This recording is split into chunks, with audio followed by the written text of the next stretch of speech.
Hello, fellow peasants. Tonight I'll be reviewing 1999's The Blair Witch Project.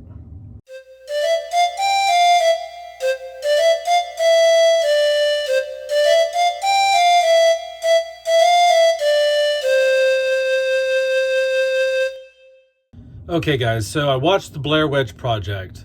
This was supposed to be a double feature the other night, but I didn't get around to watching it. But I did watch The Curse of the Blair Witch.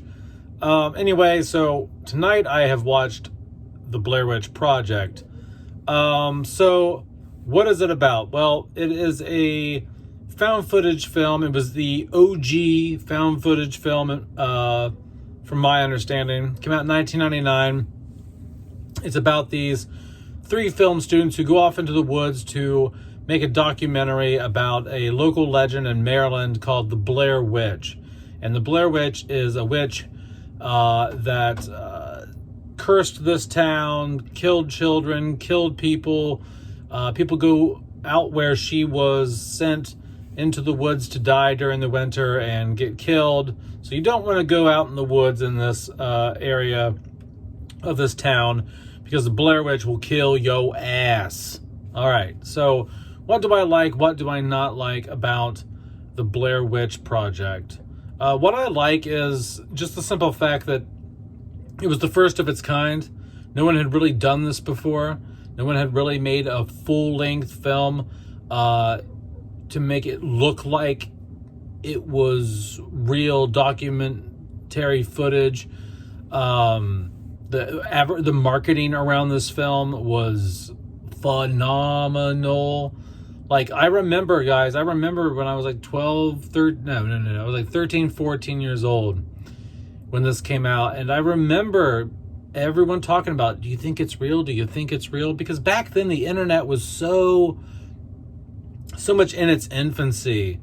You didn't have all the access to things you did before. You couldn't just get online and look up Burkittsville, Maryland, or the Blair Witch, or, the internet wasn't near as expansive as it is now. People were more naive. We didn't have all the resources we have now.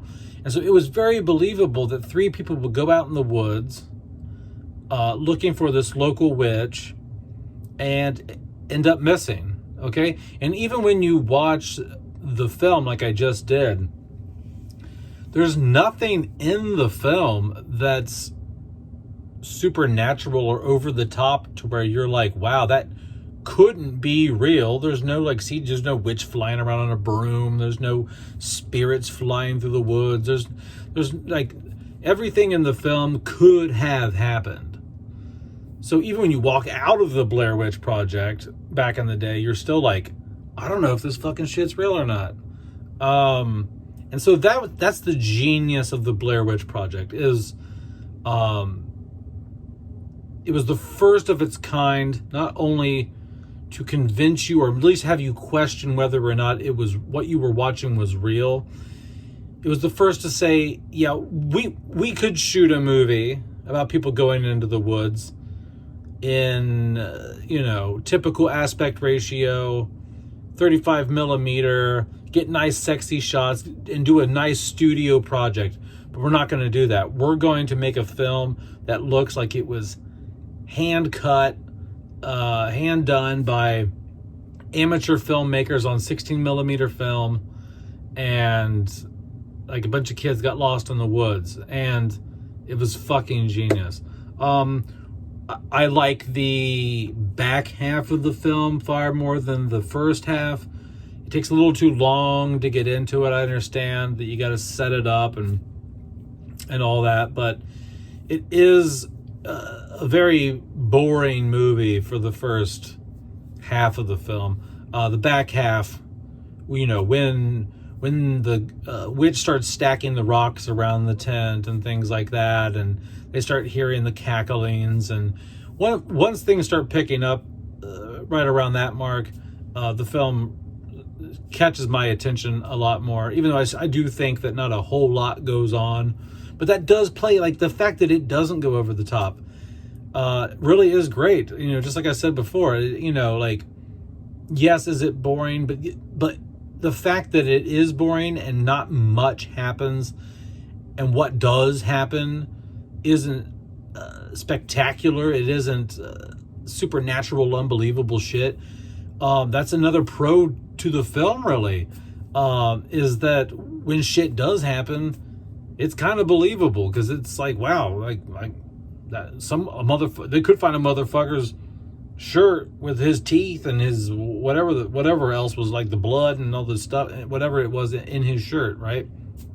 So, someone could be killed. There could be crazy hillbilly people or some cult out in the woods killing these people. It doesn't have to be supernatural, you know what I mean?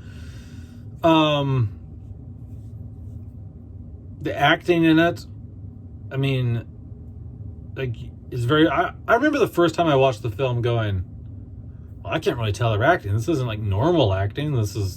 They seem like they're really on video to me. So I like that. I like the overall vibe, just like the creepy New England witch, 16 millimeter out in the woods, black and white, gritty, sometimes in color, sometimes black and white, just gritty imagery. Just has a very like New England Gothic vibe to it that I really like. What do I not like about the Blair Witch Project? I do think it's boring in the first half. The first half is boring, in my opinion. I think it is a slow burn, but not a slow burn I like. I'm a slow burn person, but there's just a little bit too much. And granted, this is the special edition DVD I have, which is like 8 minutes longer than the theatrical runtime. So who knows? Maybe that extra 8 minutes is what's doing it for me here. Like, that's the reason why this is a negative. Maybe the theatrical runtime, that extra 8 minutes wouldn't land it on a negative like this. But I think the first half is a bit dry. There are some things that you're just like, wouldn't they run out of battery? You know, old ass cameras back in the day, you know, they've been out there for like 2 or 3 days, 3 or 4 days, whatever it is. They probably would have ran out of battery power at that point. Would they have ran out of toilet paper at that point? I don't know if their wife, you know, I don't know how much toilet paper they brought, but they've been pissing and shitting and out in the woods for several days. Like, I don't know, like I think they only intended being out there for like a day or two. You know, clearly they brought a tent, so they knew they were going to camp, but they were out there far longer than expected. So this is just like some of the stuff I think about.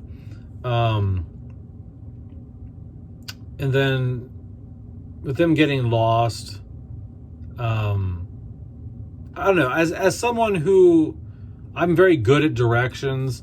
I took mapping classes. I used to be an archaeologist, so I know how to read a topographic map. I rarely get lost. Like, if I have a map and I'm out in the woods, I'm not getting fucking lost. Like, if I have a compass, a map, I don't need a cell phone. I don't need a cell phone to map myself around. Like, give me a compass and a topographic map, and I can look at the sun.